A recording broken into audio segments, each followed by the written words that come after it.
Stranger Things blasted into our homes through Netflix, and it brought a fantastic blend of 80s nostalgia with a great story, great directing, great performances all around. They even went so far as even scoring the music that sounds like John Carpenter in Tangerine Dream had a baby, and it's just a perfect score that matches the mood of the show so perfectly.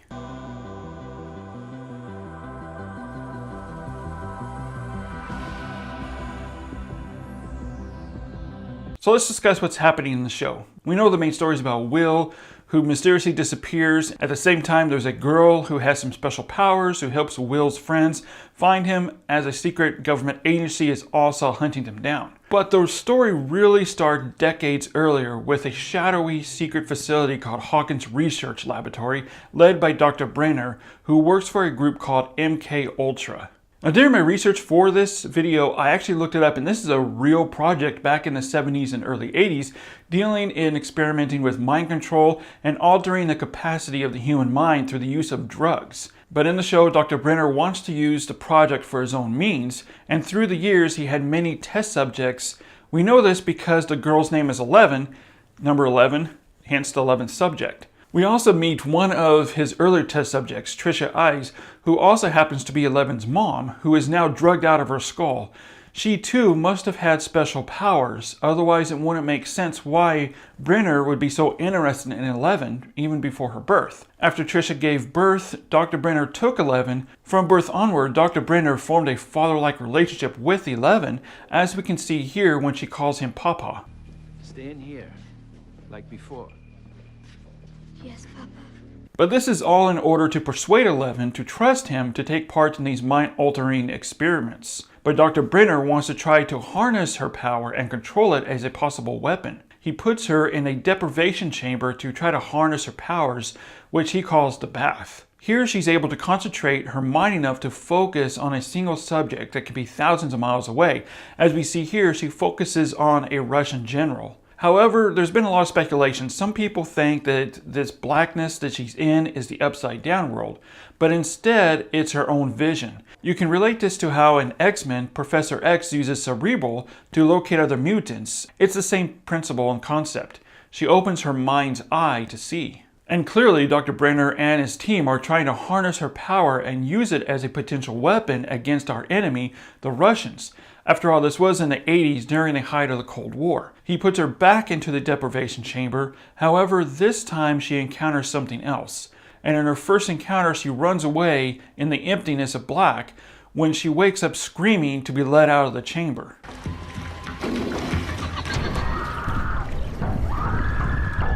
Dr. Brenner, of course, wants to learn exactly what it is that Eleven saw and puts her back in the chamber. There she encounters the monster again. This time he seems to be chowing down on something until Eleven touches the monster, disturbing him, which creates a doorway between the two dimensions, our world and the upside down world. Now the creature doesn't have eyes anymore because it doesn't need them. It's changed and adapted itself to live in the upside down world. This is actually a real thing. It's been a proven fact by scientists that animals can change or mutate to coexist in a different environment than where they originally came from. Also, it makes sense that this monster has been seen before in our world. In fact, when Nancy first saw it, she thought it was a person wearing a mask. Plus, we know there have been other test subjects before 11, so it makes sense that the monster, being of human size, was actually a prior test subject that became trapped in the upside down world and mutated into this monster. But now what about that doorway that's been opened? The monster is now able to form doorways from his world into our world. But now that Eleven has made contact with the monster, it has also accelerated her powers where she too can create doorways.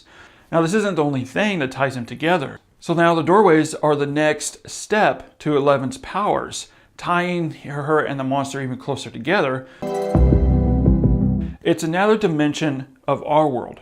Simply put, it's the opposite of what our world is. Say if it's sunny here, then it would be dark there. That's why we still see Will's house and the same forest and other places in the upside down world, and they describe this in the show using the example of a flea from a school science teacher. At the ending, Will is then brought back from the upside down world. Later on, we see Will eating dinner with his family and all is good when Will excuses himself and heads to the bathroom, where he vomits up a slug. And then we see the upside down world blinking into our world and it disappears. Will washes the slug down the drain and returns back to dinner as if nothing had happened. So what happened?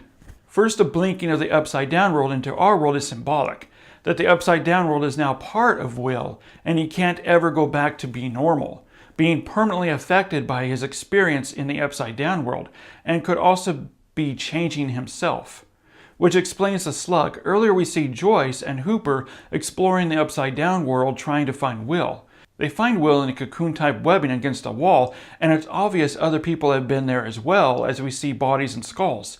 And I'm sure we all thought the exact same thing when we saw this. Aliens. Now in Aliens, the aliens uses the cocoon to impregnate its victims to create more aliens. And it's the same concept, a nest to create more monsters. And rather than the face huggers as they use in Alien, it's using this technical as we see here on Will's face, pumping in slugs or maybe eggs hibernating inside of him that hatch into slugs. I'm not entirely sure about that, but he has a belly full of slugs. Hooper also finds a half-opened egg that could be from the same monster or maybe from another monster that was bred by the slugs that we haven't seen yet. Plus, when we see Barb, we see the slugs out of her mouth, which means they are using people to create or use them to hibernate monsters or create eggs. Again, it's not 100% clear how the slugs are being used, which I'm sure is going to be explored more in Season 2. Will, however, was hiding from the monster until episode 7 when the monster found him and took him to be cocooned. Joyce and Hooper found Will before the process could finish killing him. However, he still has a belly full of slugs hibernating slowly, turning into a monster.